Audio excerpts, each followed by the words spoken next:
پێشوازی و خەڵاتکردنی 27 قورئان لەبەرانە کە لە ڕێگای دەستگای نووری حکمەوە توانیویانە سەرجەم قورئانی پیرۆز لەبەر بکەن. بەڕێوەبەری دەستەی قورئان لەبەرانی دەستگای نووری حکمە باز لەوە دەکات بۆ ساڵی سێمە ئاهەنگی لەم شێوەیە ئەنجام دەدرێت. دەشڵێت قوتابیانی قورئان لەبەر لەلایەن لێژنەیەکی باڵاوە هەڵسەنگاندنیان بۆ کراوە کە دەستگاکە خاوەنی زیاتر لە 250 قورئان لەبەرە.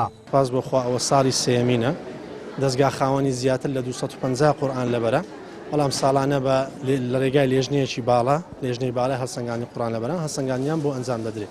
ئەو هەڵسەنگانە بە دوو قۆناغ بەڕێوە دەچێت. قۆناغی یەکەم پێوتێ خولی یەکەم، قۆناغی دووەمش خولی دووەمە. ئەوانەی کە لە خولی یەکەم ناتوان نمرەی دەرچوون پێویست بەدەست بێنن لە قۆناغی دووەم و لە خولی دووەم هەڵسەنگانیان بۆ ئەنجام دەدرێت. سوپاس بۆخوا ئەم ساڵ لە کۆی نزیشی 54 قوتابی 27 قوتابی قورئان لەبەر توانیان لە فلتری لێژنەی باڵای هەڵسەنگانی قورئان لەبەران دەربچن و ئێمەش ئەوڕۆ لەو ئاهەنگە خەڵاتی ڕێزێنان و بەخشینی بڕوانامەیان بۆ ئەنجام دەدەین ئینشاءالله.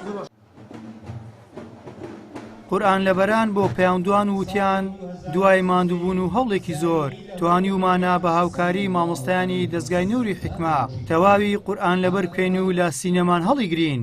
وتیشیان بەشداریکردن لە ئاهەنگێکی لەم شێوەیە و وەرگرتنی ڕێزلێنان بەهۆی لەبەرکردنی قورئانەوە جێگای شانازیە و هەرگیز لە بیرمان ناچێتەوە. الحەمدولله فەزڵی خوای بوو کە خوای گەورە ئەو فەزلە لەگەکردینە قورئانەمان لەبەر کرد.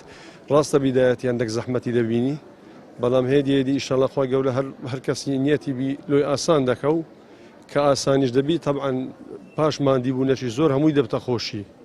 طبعا خۆشیێکی زۆری تێدایە کە ئەنەما ئینسان لەگەر کەلامی خوای دەژی لە بەهەشدایە، هەر لە دنیا لە بەهەشدایە.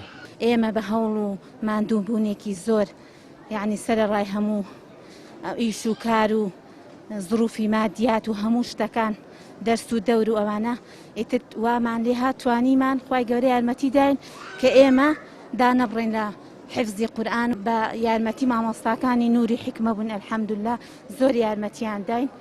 ئیتر ئێمەش دانەبڕین و هیوادارم هەموو کەسێ تامی ئەم قورئان لەبەرکردنە بچێژی ئینشاءالله. هەرچەندە ئاستەنگ دێتە پێشت لەبەرەوە جەنجاڵی و مەشغوڵ و کار و کاسبی منداڵەوانە، بەڵام ئەوانە هیچیان نابێنە ڕێگر لەبەر قورئانە بگەن، چونکە قورئان دەبێت بەڕاستی قورئان لەبەرکردن ئیشی یەکەممان بیت و داوا لە هەموو مسلمانێکیش دەکەم بەڕاستی خۆیان مەشغوڵکەن بەو قورئانە.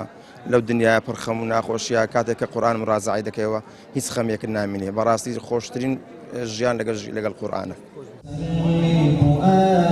دەستگای ڕۆشنبیری نووری حکمە بۆ پەروەردە و ڕۆشنبیری نزیکەی 16 ساڵە دامەزراوە.